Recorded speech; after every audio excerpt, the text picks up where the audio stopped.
पीले दांत वाली बहू। रंजना कभी ब्रश नहीं करती थी। उसे कितनी बार उसके माँ बाप ने डांटा, लेकिन उसका कोई असर उस पर होता ही नहीं था, जिस कारण से उसके दांत पीले पीले हो जाते हैं। शादी के बाद।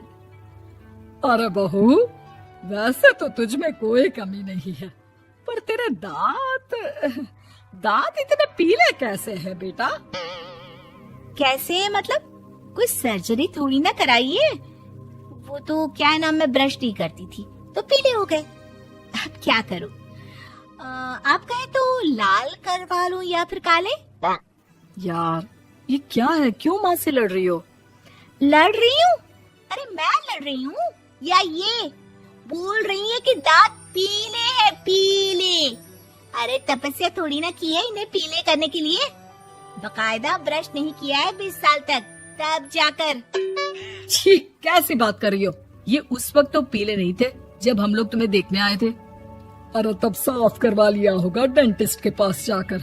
अब देखो कैसे पीले पीले लग रहे हैं। रंजना सास की तरफ गुस्से से देखती है। फिर शुरू हो गई पीले पीले पीले। अरे पीले तो तब भी थे जब मेरे हाथ का रसगुल्ला उड़ा उड़ा कर खा रही थी और बोल रही थी, लड़की नहीं गुणों का खजाना दे रहे भाई साहब आप। खैर, अब वो लोग करते भी तो क्या करते, पीले दांत वाली बहू पल्ले पड़ी थी तो झेलना तो था ही। एक दिन कीर्तन में रंजना गाना गा रही थी। अरे कमला बहन, माँ का द्वार है, यहाँ तो सब शुद्ध होकर आते हैं, फिर अपनी बहू को ब्रश भी नहीं करवाती तुम। दूर से पीले पीले दांत भक्ति में बाधा उत्पन्न कर रहे हैं। अरे कोई 2 साल के बच्चे थोड़ी ना लेकर आई हूँ मैं बहू बनाकर। अच्छी खासी लड़की है, अरे कैसे करवाऊं ब्रश? ये तो उसे खुद करना चाहिए ना। अब माँ बाप तो इसके जैसे तैसे निपटा दिए, ये नहीं सोचा कि सास कैसे संभालेगी। सास बहू को लेकर घर आ जाती है, लेकिन सोच लेती है कि अब इसे लेकर कहीं नहीं जाएगी। अगले रोज बहू कहती है, अरे क्या हो गया, मंदिर नहीं जाना क्या? कीर्तन का वक्त हो रहा है। मेरी मधुर वाणी से कान्हा जी जागते हैं और सोते हैं। आप तो जानती है ना उनकी भक्ति में कितना मन लगता है मेरा। वो क्या है ना, तबीयत ठीक नहीं लग रही है मेरी, आराम करूंगी मैं। तबीयत ठीक नहीं लग रही? अभी तो मिथुन के गाने पर नाच रही थी आप, और आप बोल रही है कि तबीयत ठीक नहीं लग रही। अरे भक्ति में मन लगा लो सासू माँ, ऊपर जाना है, क्या मुंह दिखाओगी आप? हाँ? सास को बहू की बात पर गुस्सा आ जाता है। मैं क्या मुंह दिखाऊंगी, इसकी चिंता तो ना कर, समझी? अपने मुंह की चिंता कर, जो ये पीले पीले दांत लेकर हर जगह पहुंच जाती है। पता है लोग कितना मजाक बनाते हैं। ना जी ना, मैं नहीं जाना कहीं तेरे साथ। तो ये बात है। कोई ना, मत जाओ, मैं अपने कमरे में ही बैठकर भक्ति कर लूंगी। ऊपर वाला दांत थोड़ी ना देखता है, मन देखता है, भावना देखता है। और अरे बस बस, तू सब कुछ दिखा, बस ये सफेद चमकदार दांत ना दिखाना किसी को, है? जा यहाँ से। बहू को सास की बात का कोई फर्क नहीं पड़ता, वो तो जैसी थी वैसी ही रह जाती है। सुबह नहाकर किचन में खाना बनाना, फिर खाना खाना, कीर्तन भजन करना और सो जाना। एक दिन, माँ जी मैं सहेली के घर जा रही हूँ, शाम को लेट आऊंगी। हाँ हाँ तो जाना, मैंने कौन सा तेरी आरती करनी है घर पर बैठकर। रंजना सहेली के घर जाती है, जहाँ वो पार्टी में जाने की तैयारी कर रही होती है। अरे शिखा, कहाँ जाने की तैयारी कर रही है? मैं गलत वक्त पर आ गई क्या?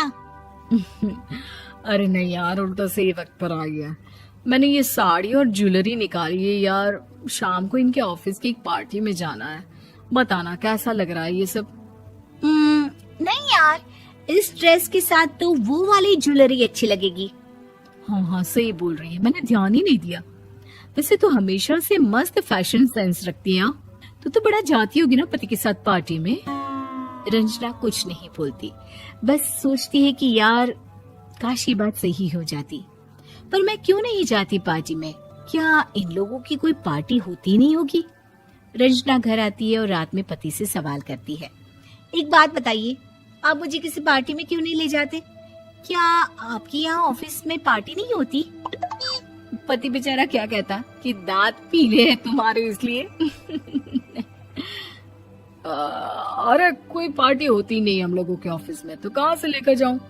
और मार्केट, मॉल, कहीं वीकेंड घूमना, कहीं तो। अरे यार, सारे हफ्ते में एक छुट्टी मिलती है, तो सोचता हूँ कि आराम ही कर लूं। क्यों? रंजना मन मार के रह जाती है। पहले कभी सास के साथ मंदिर जाया करती थी, लेकिन वो भी सास ने ले जाना बंद कर दिया। घर बैठी बैठी रंजना बोर हो जाती है। तभी उसे आइडिया आता है और वो मायके जाने का सोचती है। सासू माँ, 2 दिनों के लिए मम्मी के घर जा रही हूँ। अच्छा ठीक है, आराम से जा। और हाँ, माँ से कुछ अच्छी आदत सीख कर आना कि कैसे शरीर के हर भाग की तरह दांतों की सफाई भी जरूरी होती है, समझी? शुरू हो गई ना आप। वो लोग आपकी तरह नहीं है कि छोटी छोटी बात का बतंगड़ बना दे। उन लोगों के लिए मैं मायने रखती हूँ, ना कि मेरे पीले पीले दांत। रंजना माँ को बिना बताए उन लोगों को सरप्राइज देती है, लेकिन जैसे ही वो दरवाजे पर पहुंचती है, अंदर देखती है कि घर वाले कहीं जा रहे होते हैं। अब माँ, काश रंजना दीदी के दांतों वाली प्रॉब्लम नहीं होती, तो वो भी हम लोगों के साथ चलती ना बुआ जी की बेटी की शादी में। हाँ बेटा, लेकिन अब उसे कौन समझाए कि उसको उसके पीले दांत नहीं दिखते, लेकिन उसके आसपास के लोगों को कितना एम्बैरेसिंग फील कराते हैं। मुझे तो कितनी बार उसके स्कूल की टीचर ने शिकायत की कि उसके साथ कोई लड़की बैठना भी नहीं चाहती, और ना ही कॉलेज में कोई उससे बात करना चाहता था। लेकिन पता नहीं क्यों उसे ये बात समझ में ही नहीं आती। कोई कमी नहीं है उस लड़की में, बस यही कि दांत पीले हैं। वो तो भला हो जीजाजी और उनकी माँ का, जो दीदी को जैसी है वैसे ही रखा हुआ है। रंजना को अपने घर वालों की बात सुनकर बहुत दुख होता है। वो सोचती है कि वो क्या करे, लेकिन फिर वो सीधा डेंटिस्ट के पास जाती है, अपने दांत चमकाती है और कसम खाती है कि वो रोज ब्रश करेगी। अरे क्या हो गया? तुम तो 2 दिनों के लिए गई थी ना, पर कोई ना, अच्छा है, चलो आ गई तो। रंजना सास के सामने आकर खड़ी हो जाती है और पूरी स्माइल करती है, उसके चमकदार दांतों को दिखाती हुई। चले मंदिर। माँ, मुझे माफ कर दीजिए, मैंने आप लोगों को बहुत एम्बैरेसिंग फील करवाया। मैं आज से रोज ब्रश करूंगी।